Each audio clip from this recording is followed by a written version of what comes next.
Hello everyone, this is week 7. We'll be talking about content area writing. My name is Caitlin Giannoni.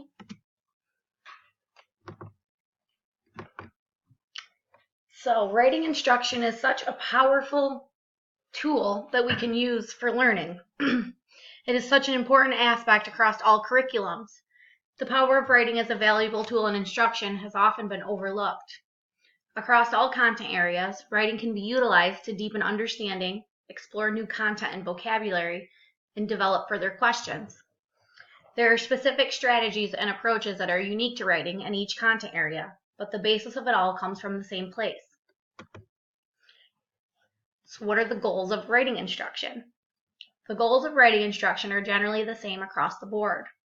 According to Appleby and Langer, content area teachers' purpose in writing instruction is to teach writing as a way to learn the content, as well as teaching the forms and conventions of ways to write within the discipline. As teachers, our main goal is to keep our students engaged and interested. In order to do this, they have to feel confident with their writing. We have to build a supportive climate in our classrooms to guide them to this point. So how do we go about building a supportive climate in our classrooms to guide our students? Daniel, Zemmelman, and Stank discuss this in Chapter 6. First and foremost, students need to understand the purpose of their writing. When we give the students an assignment and they know only we are going to read it, and then it will be shuffled into a pile of other papers and forgotten about, they aren't going to be as engaged and involved with the topic. We need to establish constructive purposes for their writing. One great idea for creating purpose is giving students the freedom to choose their own topics. When students write about something they chose and are interested in, that's when they're really getting into it. The next important factor is identifying the audience. When our students have a specific audience or communicative purpose behind their writing, it increases engagement. It gives them a reason for writing instead of just to get the assignment done. Then we come to modeling. I cannot stress enough the importance of modeling. How will students know what is expected of them if they don't actually see it? We need to pull our sleeves up and get right to work with our students. Next, we need to foster a supportive and collaborative environment between our students. Students learn best from each other, and it also gives them a sense of agency and builds self-efficacy when they can help out their peers. Setting up group activities to provoke questioning between each other is a great strategy. Lastly, students should feel safe to ask for help. We don't want to discourage our students throughout the learning process. Don't take their writing and mark it up with a red pen. Instead, focus on their strengths and point out 1 or 2 of their weaknesses and track their progress. How can we support our students throughout the process? We need to teach students the steps and specific strategies to use in the writing process. We can't just throw a writing prompt at our students and expect them to run with it. Writing is a complex activity and should not be tackled all at once. There is a process to it, and we need to teach these steps to our students in order to build a strong relationship between them and the writing process. So what are the steps of the writing process? Daniels, Zelman, and Stank touch on these steps in Chapter 6.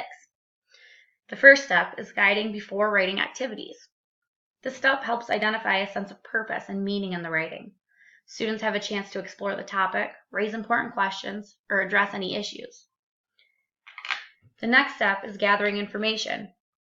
It's easier to write about a topic when you already have a bunch of information about it. Students need to encounter new information, draw on the ideas of their peers, and jot down any personal knowledge they have about the topic. Next, students need to be able to organize all of their ideas and information into a cohesive manner so that the audience can follow their line of thinking. Graphic organizers are a fantastic tool for this step. I use them in my classroom all the time. Next is the drafting stage. After students have gathered all of the necessary information they need and organized it into appropriate sections, they can begin creating their rough drafts. Finally, we come to the reviewing and revision stage. This is a challenging step. Instead of focusing on what's wrong, we should steer our students into the direction of revising ideas and polishing up their conventions. One great strategy for this through small group feedback. Have the students read aloud their writing to each other or silently read each other's papers in their small groups and provide feedback to each other. This also helps build rapport between students and their peers.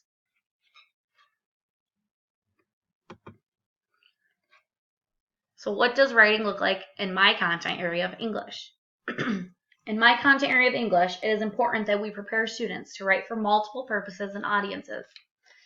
The successful implementation of writing instruction results in students considering the purpose and audience of their writing and how it affects the organization, language used, and genre. We are tasked with preparing students to write in terms of analyzing literature as well as numerous other contexts. So how do we effectively prepare students to do all of these things?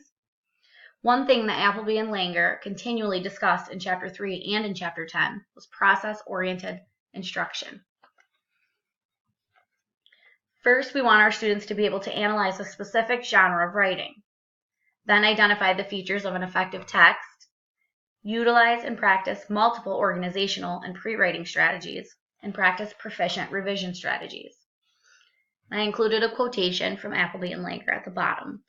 Writing in multiple ways is a means to learn about the topic, to communicate that learning to an audience, to pose questions about clarity and content as readers, reviewers, to make a plan for revision, and to revise the draft text in response to reader feedback.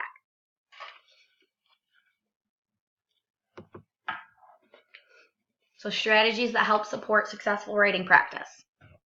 Daniel Zemelman-Steink's Chapter 7 is full of strategies to help support successful writing practices in the classroom. These activities require critical thinking, proficient organization, and editing skills, and at the same time are creative, interesting, and engaging. The strategies that were discussed are people research, faction, raft, brochure, newspaper front page, and web page. One that I chose to talk about today was brochure. Brochures are a fun and creative way to assess students' understanding of a topic. They are a great alternative to a summative exam after reading a novel in my content area of English. I have used this strategy as a final project after reading a novel in my class a few times actually. In my 10th grade class last year, my students read Into the Wild by John Krakauer. It's an emotionally gripping novel about a young man that wanted to live off the land and embarked on a journey across the Alaskan wilderness. After reading, I had my students create brochures for other young people detailing specific items that would be needed to ensure survival on an excursion like this. This project gave my students a sense of purpose for the writing. They were informing other young people what was needed to survive using textual information from the book.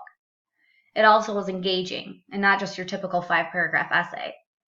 Students were able to express their creativity in decorating the brochure and drawing their pictures, but were also able to demonstrate their analysis of the reading by providing textual information to support their choice of items.